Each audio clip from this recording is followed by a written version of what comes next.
Bien-aimés dans le Seigneur, nous vous saluons dans le nom précieux de notre Seigneur Jésus-Christ de Nazareth. C'est un réel plaisir pour nous d'échanger avec vous ce soir, et ça dépendra de l'heure à laquelle vous nous suivez, autour de la parole de Dieu. Ces précieux trésors que Dieu a laissés à son peuple à travers ses serviteurs quand il les a inspirés de cette parole sainte. C'est une occasion pour nous, il nous a gardés vivants, de partager avec vous sa parole. Et avant toute chose, nous allons incliner nos têtes dans la prière pour partager cette pensée que l'Éternel a déposée dans notre cœur.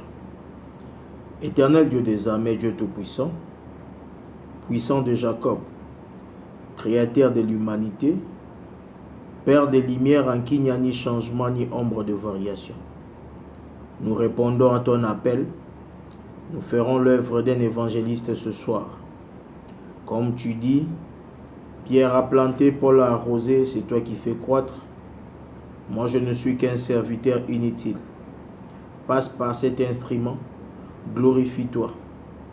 Ô Dieu, et que la gloire au finish ne revienne qu'à toi. Que je m'efface, que toi tu apparaisses et que tu atteignes ton objectif dans les cœurs, dans la vie de ton peuple. Dans le nom de Jésus-Christ de Nazareth, nous avons ainsi prié. Amen. Bien-aimés dans le Seigneur, le Saint-Esprit m'a mis à cœur de partager avec vous sur un thème, sur une thématique très importante à mon égard et au regard du Saint-Esprit. Le thème de ce soir est tiré dans deux livres principalement, dans les livres d'Ézéchiel et dans les livres de Genèse. Le thème en question, c'est la progressivité de l'action divine. Progressivité de l'action divine. 2 points, du faible au fort. Progressivité de l'action divine.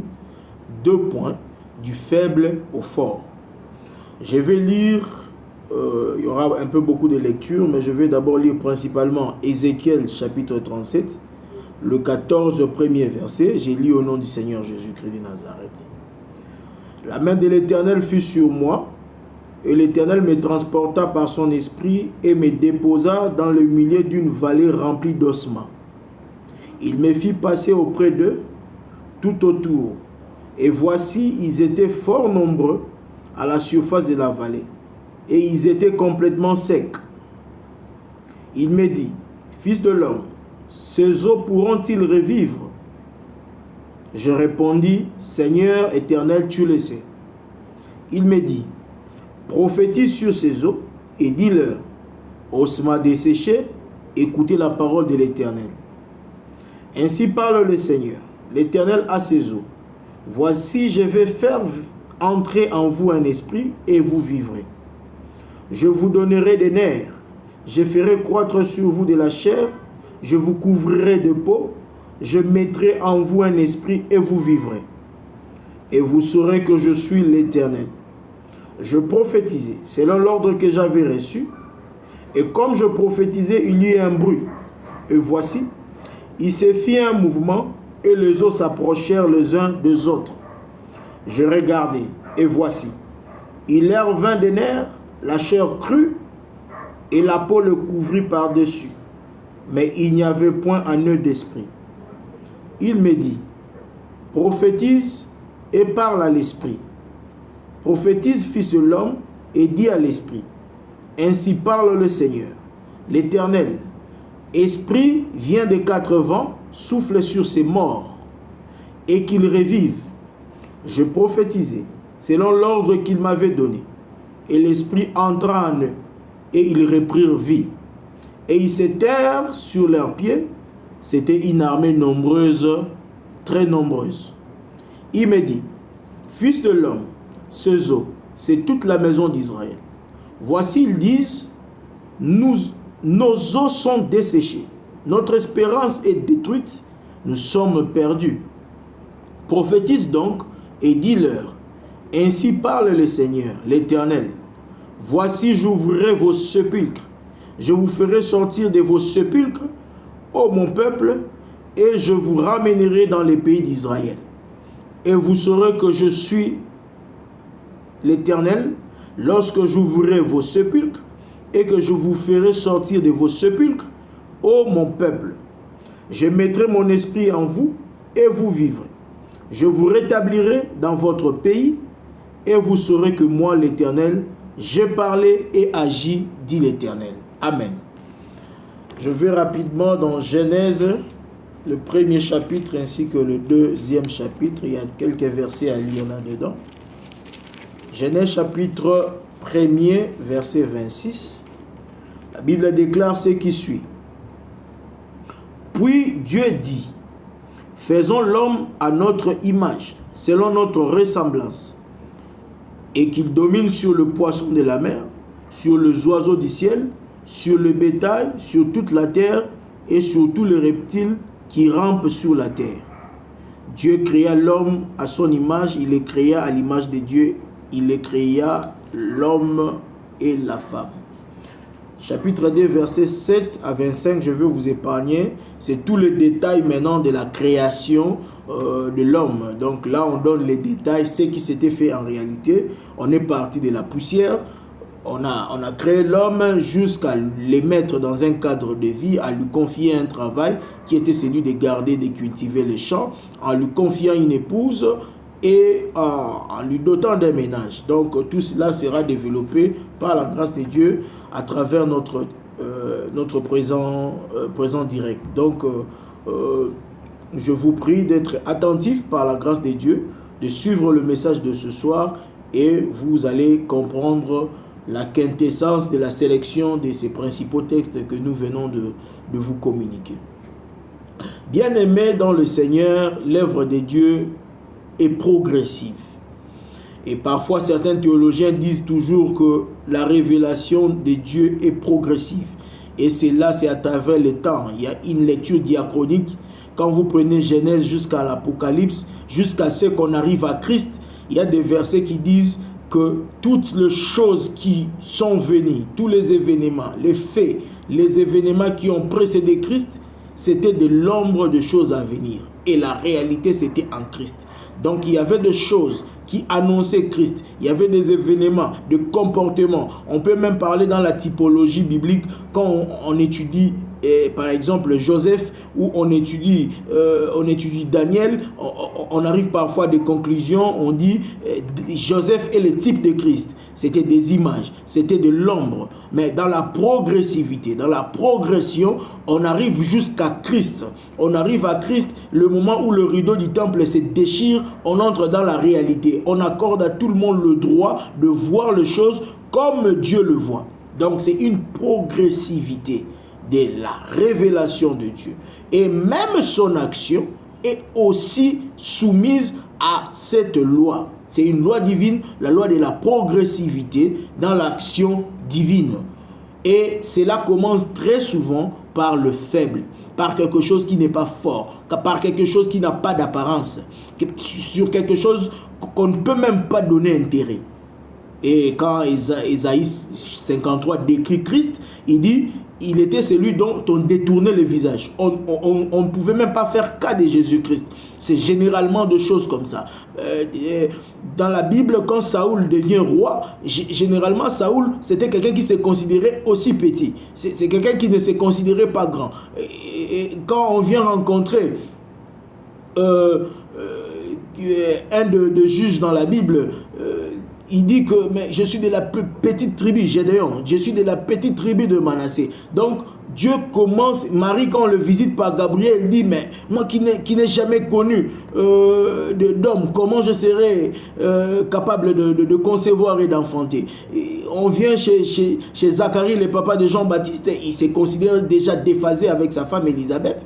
Donc ce sont des gens qui sont dans des faiblesses. Et c'est comme ça que 1 Corinthien vous dit que c'est dans la faiblesse que Dieu se glorifie. Il a refusé la sagesse aux sages, il le donne aux simples, et les simples sont sont valorisés. Il vient auprès de ceux qui avaient reçu la promesse, les Israélites, ils ne l'ont pas voulu, il va chez les faibles, chez les nations, les personnes qui étaient déconsidérées, les personnes qui étaient considérées comme ces miettes qui tombent quand on donne le pain aux enfants. Alors, Dieu, dans son action bien-aimée, commence souvent par les faibles. L'action progressive de Dieu, très souvent, commence par le faible. Et cette faiblesse est souvent minimisée par les hommes. Vous voyez Bartimée, qui est un mendiant aveugle, il crie, on ne s'intéresse pas à lui, on ne prend pas cas de lui. Mais quand le Seigneur fait appel à Bartimée, tout le monde jette son regard sur Bartimée. Il devient important. Mais au départ, c'est un faible, c'est un homme inutile, c'est un rebut de la société, on ne le considère pas. Vous allez observer que dans la progressivité de l'action de Dieu, il y a des étapes, bien-aimés. Il y a des étapes auxquelles l'homme qui coopère avec l'Éternel est soumis. Donc, on ne peut pas sauter des étapes. On ne peut pas enjamber des étapes si seulement le Saint-Esprit le permet. Mais il y a une logique d'action quand l'Éternel agit avec un homme. Et bien-aimés, les étapes qui existent dans la progressivité, on peut le remarquer. Je vais bien vous les illustrer. D'abord dans Ézéchiel que nous venons de lire, chapitre 37, la première étape c'est la communication de la vision. Quelqu'un qui ne connaissait rien, qui n'avait jamais vu ses ossements secs ou desséchés, on le porte en esprit, on le transporte en esprit, on le fait voir des ossements. On lui communique la vision. Et parfois quand on vous communique la vision de Dieu, vous avez comme l'impression que c'est une folie. Vous vous dites comment cela se fera-t-il? On vous dit que la vision de Dieu, c'est qu'un homme soit pendu au bois pour que plusieurs reçoivent le salut. Alors que la loi interdit, et la loi dit qu'une personne pendue au bois, c'est un maudit, c'est un sujet de malédiction. Mais vous voulez trouver le salut dans une malédiction. Vous vous dites que non, mais écoutez, la logique légale considère un homme comme ça comme un criminel. Comme ça, comment une sagesse peut démontrer que cet homme-là n'est pas un criminel, mais c'est plutôt lui qui vient donner le salut aux gens. Et là, les Grecs cherchent la sagesse dans un raisonnement comme celui-là. Mais bien aimé, la chose commence par la communication de la vision. Ézéchiel reçoit la vision. Mais dans la vision, qu'est-ce qu'il voit? Il voit des ossements secs et nombreux, des situations difficiles. Depuis que tu as reçu des prophéties, depuis que tu as reçu des promesses bien-aimées, mais tu sembles voir que ta situation n'évolue pas. D'ailleurs, tu sembles croire que la situation s'empire. Tu as reçu des promesses d'élévation, tu as reçu des promesses de guérison, tu as reçu je ne sais pas quelles promesses dans le ministère, dans les affaires, mais tu évolues, tu trouves que ta situation est toujours comme le statu quo, ou d'ailleurs c'est une sorte de régressivité. Tu ne sais même pas affirmer que tu progresses avec l'Éternel, tu dis que voilà, je régresse. Les Israélites qui sortent d'Égypte, ils arrivent devant la mer Rouge, ils disent, mais écoutez Moïse, il fallait nous laisser en Égypte. Pour eux, arriver à la mer Rouge, c'est une sorte de régressivité. Alors que c'est la progressivité dans l'action divine. L'Éternel est en train de progresser avec eux. Mais les ossements desséchés, qui sont nombreux devant eux, dans un état sec, mais aussi nombreux, les difficultés s'accroissent. Mais il dit, mais c'est quelle progressivité? Bien aimé, je vais te rassurer que ce sont des étapes.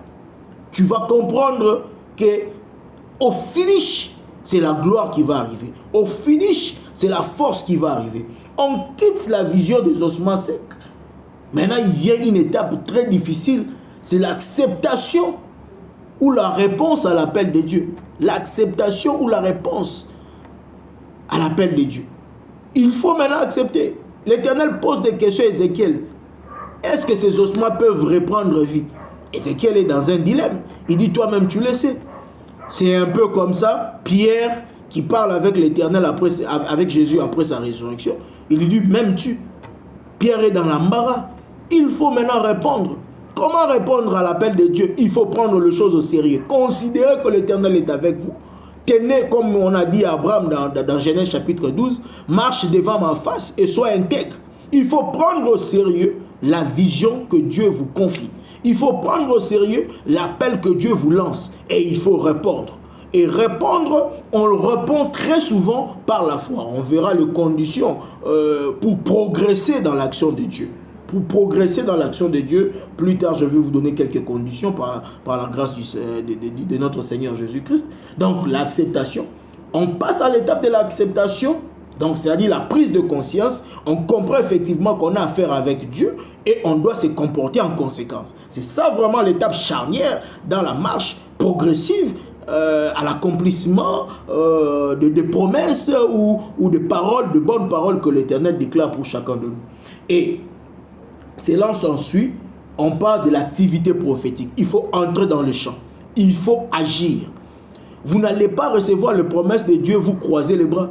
Vous n'allez pas demander les emplois, formuler les demandes d'emploi, vous n'allez pas passer des tests professionnels, vous n'abordez pas une fille, vous pensez que la femme va apparaître comme par un coup de bâton magique. Il y a des actions à faire, il y a des comportements, des attitudes à développer quand on travaille dans la progressivité de l'action divine. Quand on est dans la progressivité de l'action divine, il y a des conduites à tenir. Ici, Ézéchiel va maintenant commencer à prophétiser parce qu'il a reçu l'ordre. Il a reçu l'ordre, il a reçu la parole de Dieu. Il a dit le go. Tu vois, bien aimé, permettez-moi de vous avoir tutoyé. La Bible dit, quand Pierre a péché toute la nuit, il n'a rien reçu. Jésus-Christ arrive, il lui dit que non, il faut aller en eau profonde.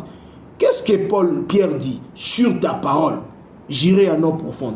Ici, il agit, il pose des actes, il faut poser des actes. Il va en eau profonde, mais il n'avait pas encore de poisson. Il y a des comportements à développer quand on est dans la progressivité de l'action divine. Et ici, Ézéchiel a commencé à prophétiser sur ces ossements qui étaient secs et nombreux. Et des choses commencent, de la manifestation commence. Il y a d'abord des nerfs, des choses un peu petites, des choses un peu faibles qui apparaissent, des nerfs. Après, les nerfs, c'est la chair. Quand vous voyez la chair, vous voyez une évolution. On a quitté les nerfs, l'étape des nerfs, l'étape nerveuse, on arrive à la chair. Et après la chair, c'est la peau. Quand quelqu'un voit une personne blessée, c'est la chair qui apparaît. On n'est pas content de voir la chair. Mais écoutez, après la chair, on vient la couvrir parce que c'est une nudité qu'on ne peut pas apprécier à l'œil nu. On n'apprécie pas une plaie quand on voit une plaie. Mais l'Éternel fait quitter son peuple de l'étape de la chair pour la peau. Voilà, la peau est arrivée. Et après la peau, il y a toujours l'inertie. Vous pouvez avoir les nerfs, vous pouvez avoir la chair, vous pouvez avoir la peau, mais vous n'avez pas l'esprit. Bien aimé, il y a des gens qui se battaient pour avoir un diplôme d'État, ils ont eu le diplôme d'État. Il y a des gens qui se battaient pour avoir les diplômes universitaires, ils en ont eu. Bien aimé, il cherchait le travail, il a eu le travail. Il cherchait le mariage, il a eu le mariage, mais il n'y a pas d'enfant. Il a eu des enfants, il n'y a pas de paix dans le couple. Le couple est en zizanie, le couple est en tourment. Bien aimé, il vous faut l'esprit. C'est l'élément qui vous manque actuellement pour que vous puissiez sauter ou bien passer à l'étape supérieure. Passer à l'étape supérieure de votre marche avec l'Éternel. Il vous faut l'esprit. Et dans l'illustration d'Ézéchiel, quand l'Éternel a placé son esprit dans ces personnes qui avaient presque repris plusieurs de leurs facultés, notamment les nerfs, la chair et la peau. Maintenant, la conséquence arrive. La conséquence, c'est la vie. La conséquence, c'est la vie. La conséquence, c'est le témoignage. Ils ont su que l'Éternel était Dieu. Ils ont commencé à rendre des actions de grâce, à glorifier l'Éternel parce qu'ils ont reçu la vie. Ils ont reçu la vie. Et la vie, ici, c'est l'esprit. L'Esprit de Dieu. Tu es chrétien depuis plusieurs années. Tu n'as jamais expérimenté le baptême dans le Saint-Esprit. Tu n'as jamais expérimenté la puissance du Saint-Esprit. Tu n'as jamais expérimenté la plénitude de l'Esprit. Il y a un problème de vie en toi. Il y a un problème de vie en toi. Tu peux avoir progressé dans ta vie spirituelle. Bien-aimé, si tu n'arrives pas à une expérience avec l'Esprit de Dieu, tes visions sont sombres. Ton écoute spirituelle est moindre, est faible ou presque inexistante. Il y a un sérieux problème dans ta marche dans l'action de Dieu. La progressivité dans l'action de Dieu, il arrive à un niveau où toujours dans Ézéchiel on décrit l'homme qui devait côtoyer le zoo. Il arrive à un niveau, l'eau arrive au-delà de sa taille et il ne sait plus marcher, il doit nager. La plénitude être dans les profondeurs de Dieu. C'est très important, bien aimé. Et ce n'est qu'à ces niveaux, quand vous atteignez les niveaux de plénitude, que vous pouvez savourer la vie de Dieu. Vous pouvez vous réjouir, bien aimé, de la vie que Dieu vous donne. Il y a des gens qui ont beaucoup d'argent. Il y a des gens qui ont des parcelles, des biens matériels assez importants et imposants, bien aimés, mais qui n'ont pas de paix, qui ne jouissent pas de tout le bien qu'ils ont. C'est parce qu'ils n'ont pas la vie de Dieu en eux. Et on ne peut arriver à cette conséquence qui est la vie de Dieu, la vie éternelle, parce que c'est en deux étapes cette vie. On a la vie dans les temps présents, c'est-à-dire que Dieu vous donne au centuple tout ce que vous avez perdu, et la vie pour l'éternité. Toutes ces choses, on ne peut l'avoir que quand on a respecté les étapes de la progressivité de l'action divine. On quitte du faible pour le fort. Le fort ici, c'est la vie de Dieu. La vie de Dieu sur la terre, la vie de Dieu dans l'éternité. C'est très important, bien aimé. On peut le comprendre aussi dans Genèse chapitre 2, verset 7 à 25. L'homme est créé à partir de la poussière, quelque chose d'inutile qu'on peut négliger. On quitte la poussière, il y a le souffle. On quitte le souffle, il y a le cadre de vie qu'on appelle Éden. On quitte Éden, on vous donne le travail, il faut cultiver et garder Éden.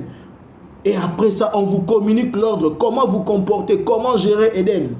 On vous donne une épouse, on crée pour vous une épouse, on vous la donne, on vous donne un ménage. Ce sont des conséquences. On ne peut aboutir à arriver à avoir Ève et une famille, parce que Ève symbolise la vie. On ne peut arriver à avoir Ève que quand on a respecté, on s'est laissé aller selon l'ordre, selon la loi divine de la progressivité de son action. Quand on n'est pas passé par la croix, on n'a pas subi le calvaire, les souffrances, les ossements desséchés en quantité innombrable. On n'est pas passé par Gethsemane, par des situations difficiles. On n'a pas connu Golgotha. On ne peut pas connaître la droite du trône de Dieu. On ne peut pas connaître la droite du trône de Dieu. C'est très important, bien aimé. Mais dans tout ça, ces étapes qui nous amènent à une condition vitale, si on le respecte, qui nous amènent à une élévation, à un état de bonheur, de quiétude, de tranquillité, d'aisance, de calme. On ne peut arriver à cela qu'en respectant quelques conditions. Et ces conditions, bien aimées, c'est d'abord la coopération. La Bible déclare dans 1 Corinthiens chapitre 3 verset 9 que nous sommes co-ouvriers avec l'Éternel. L'Éternel travaille toujours avec l'homme. Travaille toujours avec son armée céleste, composée des anges essentiellement. Vous allez voir pour la création de l'homme dans Genèse 1, 26, l'Éternel dit, faisons l'homme à notre image. Mais il est l'Éternel, mais pourquoi il ne pouvait pas dire, j'ai fait l'homme à mon image? L'Éternel travaille, coopère. Le principe de la coopération est une condition de progressivité dans l'action divine. Si tu ne coopères pas avec l'Éternel, en abandonnant le péché bien-aimé, si tu ne coopères pas avec l'Éternel, en te mettant à part pour l'Éternel, en te sacrifiant, pendant que dans ta génération, les gens ne veulent pas respecter l'Éternel. TikTok a détruit les gens avec des vidéos sexuelles, pornographiques. Facebook avec des choses brutales, des choses compliquées. Si toi, tu ne décides pas d'abandonner le monde pour vivre aux côtés du Seigneur, pour marcher, suivre l'Éternel, tu ne vas pas progresser dans l'action divine.